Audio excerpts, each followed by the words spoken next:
अगर बिहार में उन्नति की होती तो आज बिहार के नागरिकों को दूसरे प्रदेशों में जाकर काम करने की जरूरत क्या पड़ती। लालू जी आपने तो देश को लूटा है, आप सोचते हो मैं ही राजा रहूंगा और राजा कोई बन ही नहीं सकता। केजरीवाल जी ने इतना भ्रष्टाचार करने के बाद भी कहते हैं सबूत नहीं मिला, कोई साक्ष्य नहीं मिला। जो हमारे आज सेना को शक्तिवान बनाया है प्रधानमंत्री मोदी जी ने बनाया है। बिहार में बताइए इनकी कैसी सांप और नेवले वाली लड़ाई चल रही है। आप पहले बिहार का विकास कर लो, बिहार के लिए सोच लो, जनता के लिए। अब तो आप पे समय भी नहीं है सोचने का। आप झूठ बोलकर बेल लेकर आ गए हो। अभी आपकी राबड़ी देवी जी, आपका बेटा, ठीक है, अभी सब जेल जाओगे। अब भ्रष्टाचारी बौखला इसलिए रहा है कि उसको पता है मोदी जी ने संकल्प जो लिया था पूरा करा और अब भी ये करने वाले हैं। और देखना 2024 में अब भ्रष्टाचार के खिलाफ ही बटन दबेगा सिर्फ मोदी जी को। अभी तो ये चाय वाले से परेशान है। मैडम जी 29 में गाय वाला आने वाला है। नमस्कार, आप देख रहे हैं सौगन टीवी और मैं हूं आपके साथ राधिका शर्मा। बात की जाए लालू प्रसाद यादव की, बिहार में जनता को संबोधित करते हुए कहा कि बीजेपी जो है धोखेबाज पार्टी है। 5 राज्यों के चुनाव होने वाले हैं, उसमें भाजपा का सुपड़ा साफ होने वाला है। तो आइए बातचीत कर लेते हैं, क्या कुछ कहना है, क्या कहना है। देखिए लालू प्रसाद जी अपने परिवार का ही विकास करते आए हैं। आज परिवार के खिलाफ जनता एकत्रित हो गई है। जनता नहीं चाहती परिवारवाद आगे बढ़ेगा, क्योंकि मैं पहले सीएम रहा, फिर मेरा बेटा, फिर मेरी बहू, फिर उसका बेटा। अगर यही प्रथा अगर चलती रहनी है तो देश को ज़्यादा समय नहीं लगेगा। अफगानिस्तान बनने में, श्रीलंका बनने में, कुछ भी कंट्री, बर्बाद कंट्री का नाम मैं कितना गिनवाऊं, देश भी उसी तरफ अग्रसर हो रहा था पिछले 60 साल 65 साल की इनकी राजनीति में। लेकिन आज जनता जाग चुकी है। जनता तुष्टीकरण करने वाले लोगों को का नकाब चेहरा खोल चुकी है। और ये मोदी जी नहीं कर रहे, ये जनता को खुद को दिखा है। ये कहते हैं कि जी मोदी जी, जैसे आप कह रहे हैं वो पैसे नहीं डाले, मोदी जी वो कहते हैं। हाँ, 15 आने थे, कह रहे हमने भी खाता खुलवा लिया, आज तक नहीं। मैंने सुना उनका। देखो मेरी बात सुनो, ये हर सही काम में उंगली करने की इनकी आदत हो गई है। अब इनसे प्रश्न पूछा जाए कि आप तो जी चारा तक खा गए, गाय का भैंसे का चारा तक खा गए, आपका तो तर्क ही नहीं है। आपने बिहार को कहां से कहां डुबोया। अगर बिहार में उन्नति की होती तो आज बिहार के नागरिकों को दूसरे प्रदेशों में जाकर काम करने की जरूरत क्या पड़ती। आपने कौन सी एजुकेशन दी इतने साल रह के, सिर्फ अपने परिवार का आपने विकास करा है। जहां तक आप बात कहते 15 लाख रुपए की, तो आप टेंशन मत लीजिए, अभी 9 साल ही हुए हैं खाली। प्रधानमंत्री मोदी जी ने यह नहीं कहा था 15-15 लाख रुपए आपके खाते में आएंगे। उन्होंने एक उदाहरण के तौर पे बताया था कि इतना लाख करोड़ रुपए विदेशी स्विस बैंकों में जमा है। बोला है कि अब पूछा जा रहा है तो बोला जा रहा है कि वहां पे एक भी पैसा नहीं है। उन भ्रष्टाचारियों के खिलाफ इतना पैसा है स्विस बैंकों में, लेकिन जब एक जांच का विषय है, ये जांच चल रही है इसके ऊपर, जब खुलेगा तो एक पर व्यक्ति के पास 15-15 लाख रुपए आ सकते हैं। इतना आंकड़ा लोगों को बताने के लिए, जताने के लिए कि हाँ 15 लाख पर व्यक्ति, यानी हमारी 140 करोड़ की आबादी में कितना करोड़ों गुना पैसा है। इस तरह से विश्लेषण करके उन्होंने बताया था। यह नहीं कहा था 15 लाख आएंगे। और आपको तो मुफ्त खाने की आदत है लालू जी, आपने तो देश को लूटा है। आपका तो वो एक करना कुछ नहीं है। मतलब अट्ट भी मेरी, पट्ट भी मेरी, अंटा मेरे बाबा का। आपको तो कुछ नहीं, बस ये समझ लो कि बिहार को तो आपने अपनी बकौती समझ लिया। आप सोचते हो मैं ही राजा रहूंगा और राजा कोई बन ही नहीं सकता। अरे हमारे देश के चाय बेचने वाले प्रधानमंत्री बन गए। आज हमारे आदिवासी महिला की जो है हमारी द्रौपदी मुर्मू जी, वो आज हमारी राष्ट्रपति बन गई हैं। आज जमीन से चलता हुआ सड़क से उठा करके सीएम पीएम बनाने की अगर किसी में दम है तो प्रधानमंत्री मोदी जी में। आपको मिर्ची लग रही है, क्योंकि आप तो अपने घर का विकास चाहते हैं, अपने परिवार का विकास, अपने घर का विकास हो, देश चाहे नाश होता रहे। भी बोला कि अब पूछा जा रहा है कि वो काला धन कहाँ जो विदेशों से आने वाला था, तो उनका कहना है कि अब बैंक में वहाँ पे कुछ नहीं है, तो कहाँ गया वो काला धन, क्या सारा बीजेपी खा गया? ये बिल्कुल गलत बयान है। इस पर जांच का विषय बात चल रही है, जांच हो रही है इसके ऊपर। जैसे जांच होगी सारे धन का खुलेगा और देखना ये धन इन्हीं के लोगों का ही छुपाया हुआ है। अब जैसे यहाँ के, मैं थोड़ी बात मोड़ रहा हूँ मगर आऊंगा उसी पॉइंट पे। यहाँ के केजरीवाल जी ने इतना भ्रष्टाचार करने के बाद भी कहते हैं सबूत नहीं मिला, कोई साक्ष्य नहीं मिला।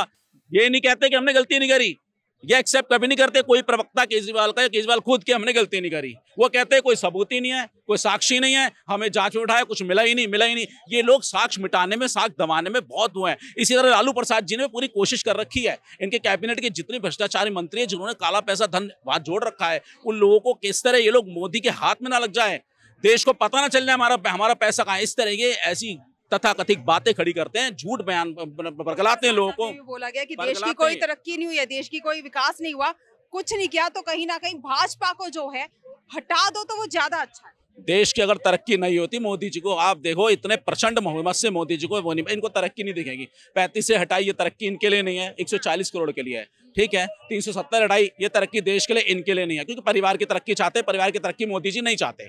परिवार की तरक्की अब खत्म हो गई देश से, अब जनता की तरक्की होगी, देश अच्छे हाथों में जा रहा है। अगर राम मंदिर का जो उनका संकल्प था वो पूरा कर रहे हैं तो इनकी तरक्की नहीं है। वहाँ लाखों लोगों को रोजगार मिलेगा, वहाँ विदेशी लोग आएंगे, हमारे राम मंदिर की धरोहर जिसको ये राम को काल्पनिक कहने वाले लोगों का सपोर्ट करते थे और राम को वो खुद काल्पनिक हो रहे हैं। अब वो राम मंदिर विशालकाय रूप में आ रहा है, रामलीला के दर्शन के लिए लोग करोड़ों लोग हमारे देश से नहीं विदेश से भी लोग आने के लिए उत्सुक हैं, तो उनको मिर्ची लग रही है। ये लोग कश्मीर जब मुलायम सिंह जी ने उन्होंने गोलियां चलवाई थी कार से वो के ऊपर, तो ये लोग तालियां बजा रहे थे, खुश थे। जब हिंदू कटता है, हिंदू मरता है, बॉम्ब ब्लास्ट हो चाहे कुछ भी हो, संसद में आतंकवादी आते हैं, ये लोग ताली बजाते हैं, खुश होते हैं। जब देश टूट रहा होता है, देशद्रोही नारे लगते हैं देश के अंदर, भारत तेरे टुकड़े होंगे इंशाल्लाह जेएनयू में, तो ये लोग ताली बजाते हैं, खुश होते हैं। लेकिन आज जब देश चांद तक पहुंच गया है, सूर्य तक जाने वाले हैं, तेजस से लेकर आज हमारे पास राफेल तक का फाइटर प्लेन है, इनके समय के ऊपर आर्मी के ऊपर एक जरा सा लड़का भी पत्थर मार के चला जाता था और आर्मी का कोई अफसर उसके खिलाफ कंप्लेंट नहीं कर सकता था, कंप्लेंट दर्ज नहीं की जाती थी। लेकिन और उनके पास कोई बुलेट प्रूफ जैकेट नहीं होती थी। आज मोदी जी ने उनको पूरी जैकेट दी है, पूरी राइफल दी है सब। और कहाँ है, घर में घुस के ठोको, पहले समझाओ, नहीं समझे तो मारो उसको। तो ये जो हमारे आज सेना को शक्तिवान बनाया है प्रधानमंत्री मोदी जी ने बनाया है। मिर्च इनको इस बात की लग रही है कि देश को तोड़ करके उन्हीं स्विस बैंकों का पैसा लेकर विदेशों में अपनी पैठ बनाने के लिए देश को नाश करके विदेशों में भागने वाले लोग थे। ये वो कह रहे हैं कि कहीं ना कहीं देखा जाए तो भाजपा को सत्ता से हटा देना चाहिए, क्या लगता है उनके कहने से भाजपा हट जाएगी? आपके कहने से अगर होता है, मैं कह दूं कल से सूरज ना निकले, तो क्या सूरज नहीं निकलेगा? मैं कहूंगा कल से उजाला नहीं हुआ क्या? ऐसे चंद जुगनुओं के बोलने से सूर्य की रोशनी को फर्क पड़ता है क्या? ये लोग तो बिहार में भी दोबारा नहीं आ सकते। बिहार में बताइए इनकी कैसी सांप और नेवले वाली लड़ाई चल रही है। वो 33 साल जिन्होंने काम कर रहे हैं, नीतीश कुमार जिनकी वो खींच रहे हैं, अब एक हो गए, आपस में लड़ाइयां चल रही हैं इनकी। आप पहले बिहार का विकास कर लो, बिहार के लिए सोच लो, जनता के लिए। अब तो आप पे समय भी नहीं है सोचने का। आप बेल पे बाहर हो महाराज, आप झूठ बोलकर बेल लेकर आ गए हो। अभी आपकी राबड़ी देवी जी, आपका बेटा, ठीक है, अभी सब जेल जाओगे। चिंता सिर्फ इनको एक चीज की है, मैं बताऊं, मोदी जी ने संकल्प लिया हुआ है, भ्रष्टाचारी सब जेल जाएंगे। अब भ्रष्टाचारी जो उसको मिर्च लगेगी। चोर को अगर आप चोर कहोगे वो एकदम बौखलाएगा। अब भ्रष्टाचारी बौखला इसलिए रहा है कि उसको पता है मोदी जी ने संकल्प जो लिया था पूरा करा, और अब भी ये करने वाले हैं। अब ये ईडी वीडी का दिखा रहे हैं, वो मोदी जी नहीं कर रहे ईडी का। ईडी अब किसी की प्रॉपर्टी नहीं, किसी की बकौती नहीं है, ईडी का अपना एक कार्य है। अगर आप गलत कहते हैं सब कुछ ईडी जो है वो इन्हीं का एक मोहरा है जिसको वो चल रहे हैं। ईडी किसी बैन क्या कहा, ईडी किसी के बकौती नहीं है। अगर आज केजरीवाल ने पंजाब के अंदर एक कांग्रेस के नेता को अरेस्ट कराया है, बंद कराया, तो वहां पे ईडी सही हो जाती है। ये लोग तो कभी उसका ईवीएम के ऊपर ठीकरा तोड़ते हैं। ये अगर जीत जाते हो तो ईवीएम सही हो जाती है, वहां पर जहां हार जाते हैं वहां ईवीएम हैक कर रखी है मोदी जी ने। वैक्सीन को भी कहते थे मोदी जी की वैक्सीन है, इससे तो ये हो जाओगे वो हो जाओगे। अरे मोदी जी ने कितने 200 करोड़ लोगों को वैक्सीनेशन कराया फ्री में। इन लोगों ने पंजाब के अंदर वैक्सीन की ब्लैक मार्केटिंग शुरू कर दी थी। आपको पता है ना, पंजाब के अंदर कांग्रेस सरकार ने ब्लैक मार्केटिंग शुरू कर दी थी। 4-4 हजार 5-5 हजार रुपए के अंदर वैक्सीन बिक्री थी वहां पे। तब मोदी जी ने लगाम लगाई, फ्री में करी सबको, चाहे नीचे का हो, चौपर का, अमीर गरीब, सबके लिए एक समान हुआ। जो भी काम मोदी जी करते हैं लोग उंगली करते हैं उसके अंदर। इन लोगों को आदत पड़ गई है। देश जुड़ रहा है, देश संगठित हो रहा है, विदेशों हमारी पैठ बन रही है, हर देश हमारी आइडियोलॉजी को स्वीकार कर रहा है, हर देश हमारे मोदी जी के कार्यकारिणी को समझ रहा है, अपने देश में लाने की कोशिश कर रहा है और कर रहा है। लेकिन यहाँ बैठे जयचंद, यहाँ बैठे देश तोड़ने वाले लोग, ये लोग बिल्कुल पागल हो रहे हैं। इनको पास कोई, इनकी भ्रष्टाचारी जमीन खिसक गई है। अब इनके पास कोई रास्ता नहीं है, जेल में जाने के सिवा इनके पास कोई रास्ता नहीं है।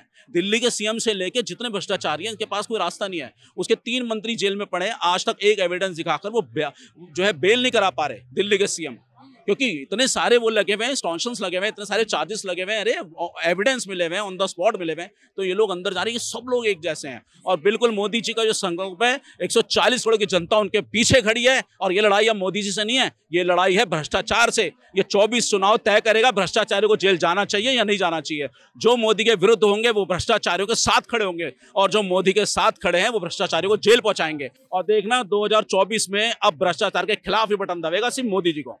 24 में भी। अभी तो एक बात और बोलना चाहता हूँ, अभी तो ये चाय वाले से परेशान है। मैडम जी 29 में गाय वाला आने वाला है, गाय वाला आएगा तो ये तो सर के बाल नोच लेंगे। खैर उनके तो सर पे बाल ही लालू जी के, ये तो पता नहीं क्या नोचेंगे। मगर 29 में ये भ्रष्टाचारी तो जेल के अंदर ही बैठ कर ताली मनाएंगे, वहीं इनका सब कुछ बनेगा।